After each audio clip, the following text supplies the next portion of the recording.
خواب میں ہاتھ منہ دھونا۔ حضرت ابن سیرین رحمۃ اللہ علیہ نے فرمایا ہے کہ اگر کوئی خواب میں دیکھے کہ اس نے اپنا ہاتھ اور منہ صاف پانی سے دھویا ہے، دلیل ہے کہ وہ غموں سے، پریشانیوں سے نجات پائے گا۔ اگر بیمار ہے تو شفا پائے گا، قرض دار ہے تو قرض سے نجات پائے گا۔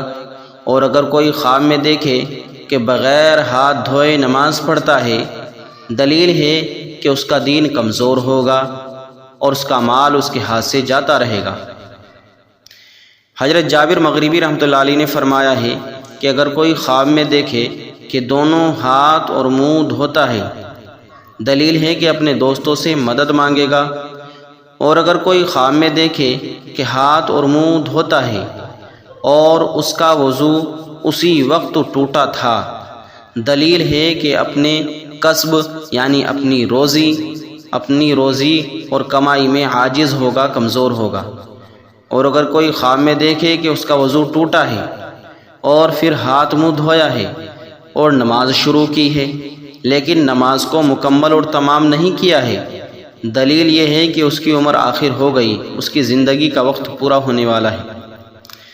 حضرت جعفر صادق رحمۃ اللہ علیہ نے فرمایا ہے کہ اگر کوئی خواب دیکھے کہ کسی نے اس کا ہاتھ اور منہ دھویا ہے اور وہ اس میں دیر کر رہا ہے، دلیل ہے کہ اس کی مراد پوری ہوگی، اس کی چاہتیں پوری ہوں گی۔